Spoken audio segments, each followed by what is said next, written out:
नमस्कार, मैं हूं दीपशिखा और आप सभी का स्वागत है हमारे channel Mukherjee and Singh classes for UGC net JRF में। हमारी आज की वीडियो में हम यूजीसी नेट के इकाई 5 हिंदी कविता की प्रथम कविता रेवा तट की कहानी को जानेंगे। यह पृथ्वीराज रासो से ली गई है। पृथ्वीराज रासो का यह 27वां समय है। रेवा तट नर्मदा नदी का प्राचीन नाम है, जो मध्य प्रदेश के अमरकंटक नामक स्थान में सतपुड़ा मैकल की पहाड़ियों से निकलती है। पृथ्वीराज रासो हिंदी भाषा में लिखा एक महाकाव्य है, जिसमें पृथ्वीराज चौहान के जीवन और चरित्र का वर्णन किया गया है। इसके रचयिता चंद्रबरदाई पृथ्वीराज के बचपन के मित्र और उनके राजकवि थे और उनके युद्ध यात्राओं के समय वीर रस की कविताओं से सेना को प्रोत्साहित भी करते थे। पृथ्वीराज का और चंद्रबरदाई का एक अत्यंत ही अनोखा संबंध है। कहा जाता है कि इनका और महाराज पृथ्वीराज का जन्म एक ही दिन हुआ था और दोनों ने एक ही दिन यह संसार भी छोड़ा था। यह महाराज पृथ्वीराज के राजकवि ही नहीं, उनके सखा और सामंत भी थे तथा चंद्रबरदाई षड्भाषा, व्याकरण, काव्य, साहित्य, छंदशास्त्र, ज्योतिष, पुराण, नाटक आदि अनेक विद्याओं में पारंगत थे। पृथ्वीराज रासो 2500 पृष्ठों का बहुत बड़ा ग्रंथ है। इसमें 69 समय हैं। यहाँ जो समय शब्द का प्रयोग किया गया है, यह सर्ग या अध्याय के रूप में भी हम अलग अलग कविताओं में देखते हैं। उसी सर्ग या अध्याय को यहाँ पे समय के रूप में प्रयोग किया गया है। प्राचीन समय में प्रचलित प्राय सभी छंदों का इसमें व्यवहार हुआ है। मुख्य छंद है कवित, छप्पय, दूहा, दोहा। दूहा अपभ्रंश भाषा में कहा जाता है, तोमर, त्रोटक, गाहा और आर्य। चंद्रबरदाई को हिंदी का पहला कवि और उनकी रचना पृथ्वीराज रासो को हिंदी की प्रथम रचना होने का सम्मान प्राप्त है।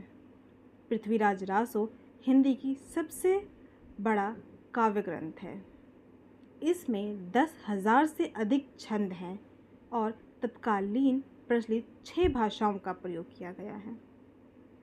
जैसा कि हमने अभी देखा कि इसके अंदर प्राचीन समय के प्रचलित सभी छंदों का चंद्रबरदाई ने इसमें डाल दिए हैं, प्रयोग किए हैं, व्यवहार किया है तथा इसमें 10,000 से अधिक छंदों का प्रयोग चंद्रबरदाई करते हैं। यह प्राचीन भाषा, प्राचीन छंद, 10,000 से अधिक छंद के साथ साथ तत्कालीन प्रचलित 6 भाषाएं भी इसमें प्रयोग की गई हैं।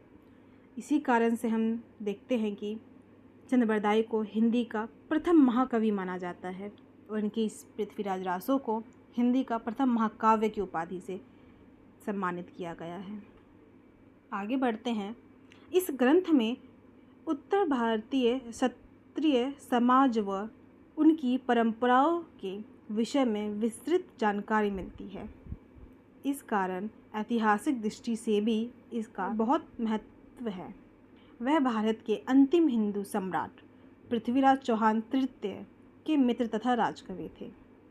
पृथ्वीराज ने 1165 से 1192 तक अजमेर व दिल्ली पर राज किया।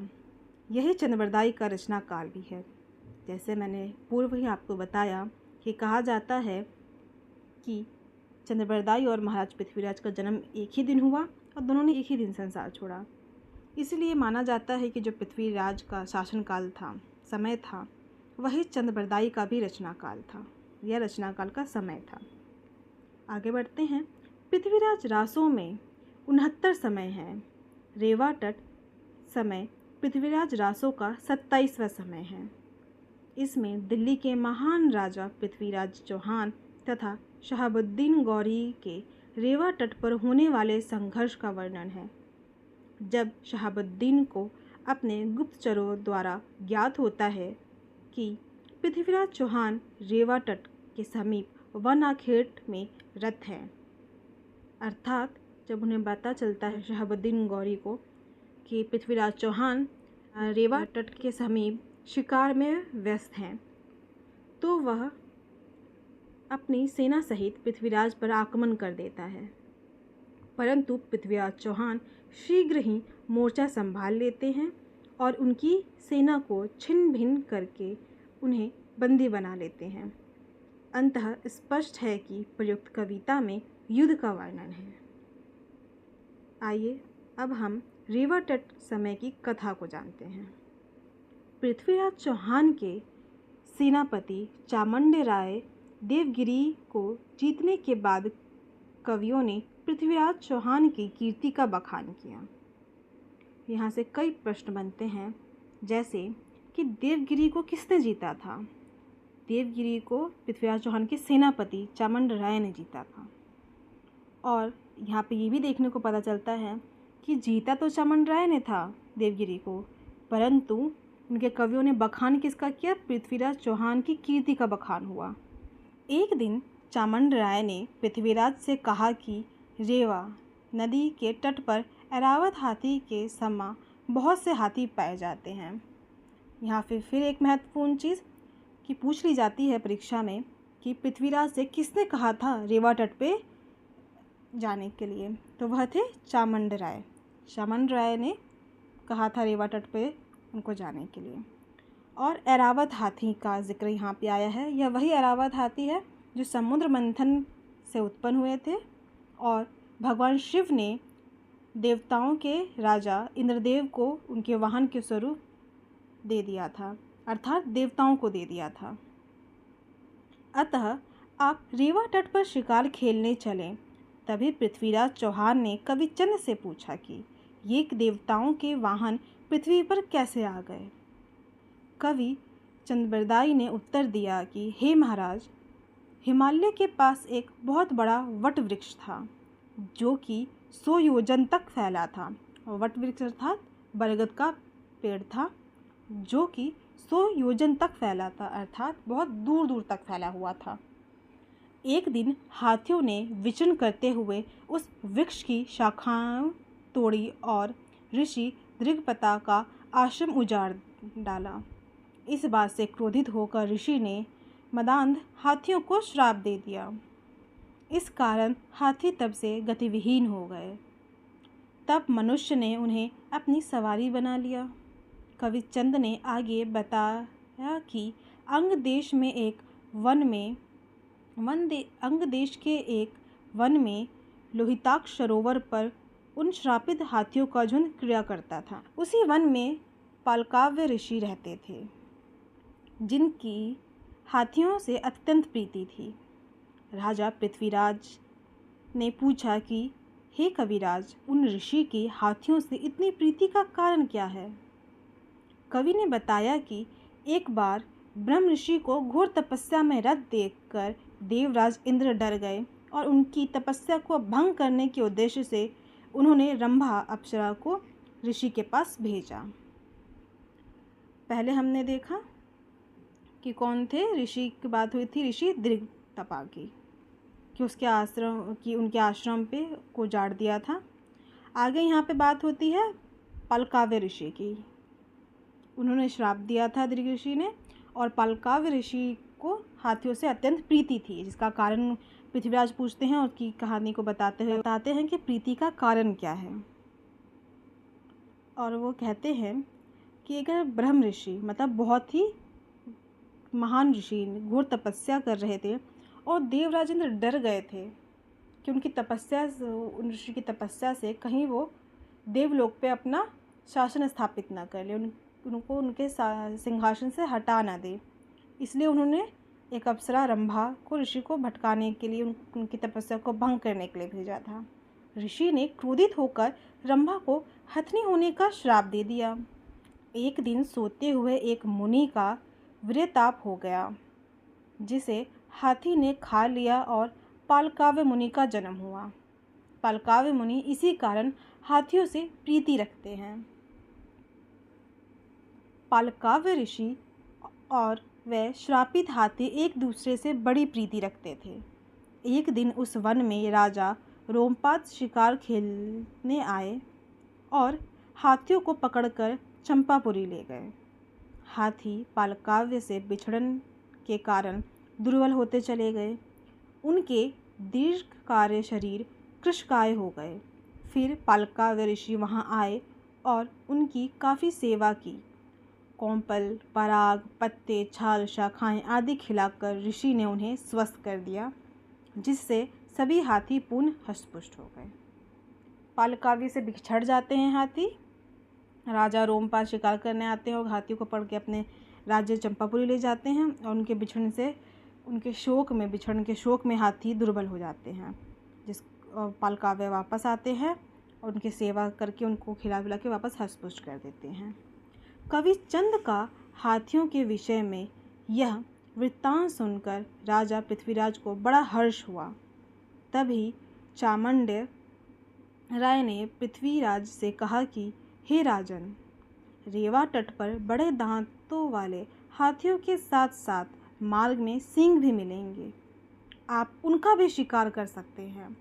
चामुंडे राय ने आगे कहा कि वहाँ पहाड़ों और जलाशयों पर कस्तूरी मृग, कबूतर व अन्य पक्षी भी रहते हैं और दक्षिण दिशा का सौंदर्य और भी अवर्णनीय है।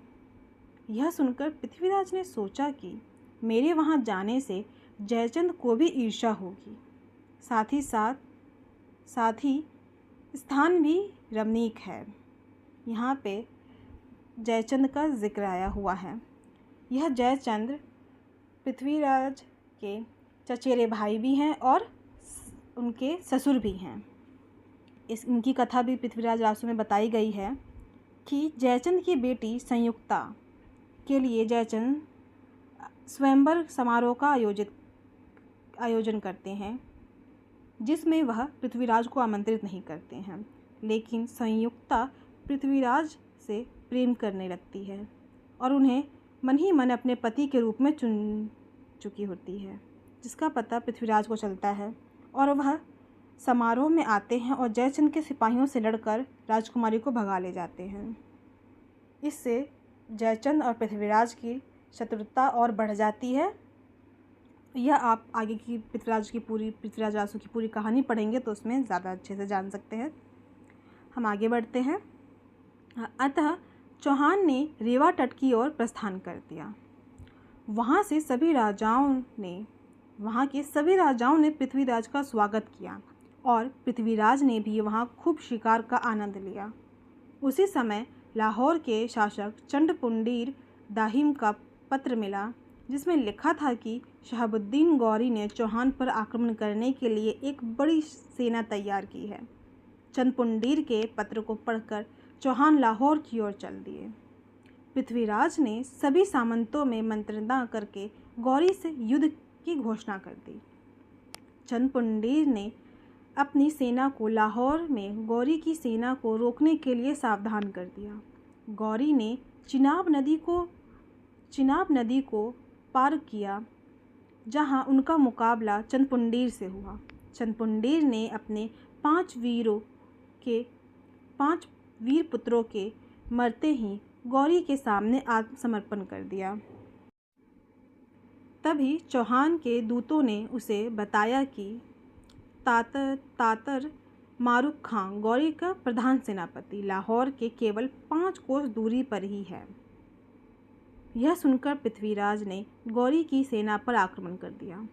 यहाँ हम देखते हैं कि चंडपुंडीर पृथ्वीराज के सहयोगी थे। उनको सावधान करने के लिए उन्हें पहले ही वो पत्र भेज देते हैं कि गौरी लाहौर पर हमला करने वाला है। परंतु जब अपने 5 वीर पुत्रों को मरते हुए देखता है तो वह अपने साम्राज्य को बचाने के लिए, अपने शासन को बचाने के लिए आत्मसमर्पण कर देता है। आगे बढ़ते हैं।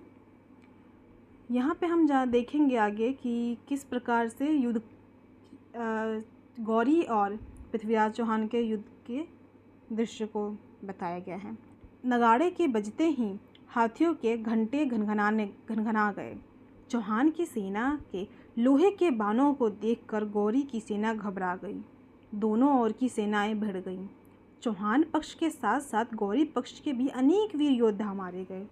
रावण, संभर सिंह, सोलंकी माधव राय, गरुड़ गोविंद, पतंग जय सिंह, चंद पुंडीर, करुम्भ, आहुट, लखन, लोहाना आदि बहुत से वीर मारे गए। 4 दिन तक युद्ध निरंतर चलता रहा। चौथे दिन चौहान के एक योद्धा गुजर ने गौरी को पकड़ लिया। यहाँ पे महत्वपूर्ण चीज़ें कि युद्ध कितने दिन तक चलता रहा? 4 दिन तक युद्ध निरंतर चलता रहा। और चौथे दिन चौहान के योद्धा गुज्जर ने गौरी को पकड़ा था। सुल्तान गौरी को हाथी पर बांधकर दिल्ली ले गया। वह 1 माह और 3 दिवस पृथ्वीराज की कैद में रहा। यहाँ पे फिर से महत्वपूर्ण चीज़, वह कितने दिन तक पृथ्वीराज की कैद में रहा? 1 माह और 3 दिन। शहाबुद्दीन के अमीरों ने पृथ्वीराज से गौरी को छोड़ने की विनती की और दंड स्वरूप 9000 घोड़े, 700 इराकी घोड़े, 8 सफ़ेद हाथी, 20 ढली हुई ढालें, गजमुक्ता और अनेक मणिकिए दिए। यहाँ पे जो अमीर शब्द का प्रयोग हुआ है वह जिस प्रकार हमारे यहाँ सामंती या सामंत हुआ करते थे, उसी प्रकार वहाँ पे अमीर होते थे। ठीक है। तत्पश्चात पृथ्वीराज चौहान ने गौरी से संधि कर ली और पाहिन ओढ़कर उसे उसके घर भेज दिया। यही रेवा तट समय की कथा समाप्त हो जाती है। तो यह थी रेवा तट की कहानी। हमारी अगली वीडियो में हम रेवा तट के पदों को व्याख्या सहित देखेंगे। धन्यवाद।